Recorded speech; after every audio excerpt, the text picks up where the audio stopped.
কুকুর TV.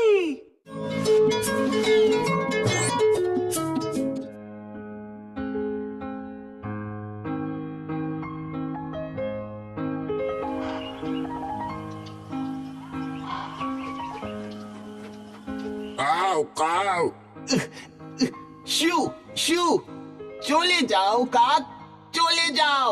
Cow cow উড়ে চলে যাও কাক, আমি তোমাকে পছন্দ করি না।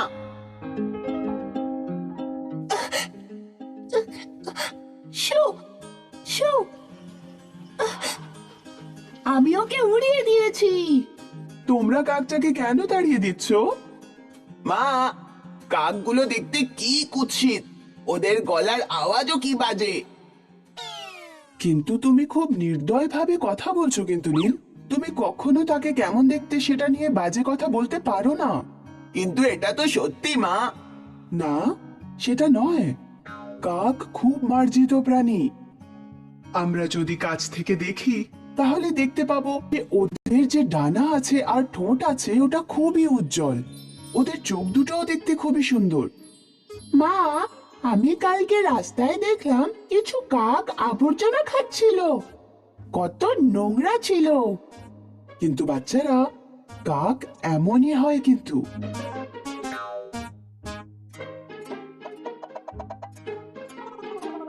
ঠিক আছে, আমার থেকে একটা গল্প শোনো তাহলে। তবেই তোমরা বুঝতে পারবে যে কাক কতটা বুদ্ধিমান হয়। জল চাই জল চাই, আমি চাই জল। ও খুব ভালো, ওখানে কিছুটা জল রয়েছে, সেটা আমি এখনই চাইছি।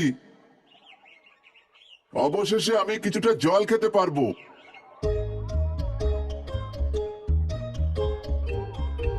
ও না, প্রথমে তো আমি কোথাও জল খুঁজেই পাচ্ছিলাম না। এখানে পেলাম, কিন্তু আমি জল পর্যন্ত পৌঁছাতে পারছি না। আমি খুবই দুঃখিত। আমি যদি তাড়াতাড়ি জল খেতে না পারি, আমি খুবই দুর্বল অনুভব করব।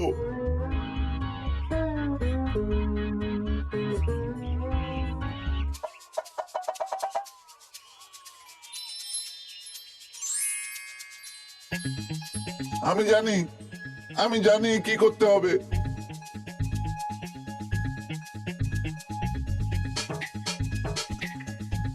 আহা, এটা কাজ করছে। এবার আমার আরো নুড়ি লাগবে।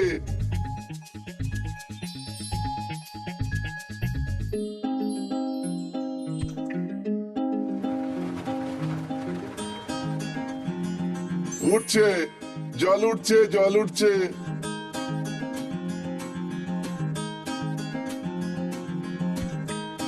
জল উঠছে, আরো কিছু লাগবে।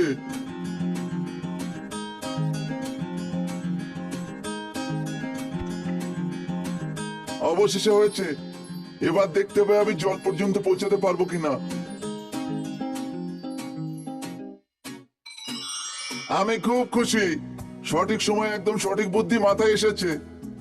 তো এইভাবেই বুদ্ধিমান কাক জল খেয়েছিল আর নিজের প্রাণ বাঁচিয়েছিল। কি মজাদার গল্প মা। আমি জানতাম না যে কাক এত বুদ্ধিমান হয়। ওরা বুদ্ধিমান। এখানে অন্য কিছুও শেখার আছে। যখন কোনো বিপদ আসবে তখন তোমাদের মাথা ঠান্ডা করে চিন্তা করতে হবে। সমাধান নিজেই তোমাদের সামনে চলে আসবে। মা, তাড়াতাড়ি এক টুকরো পাউরুটি দাও আমায়।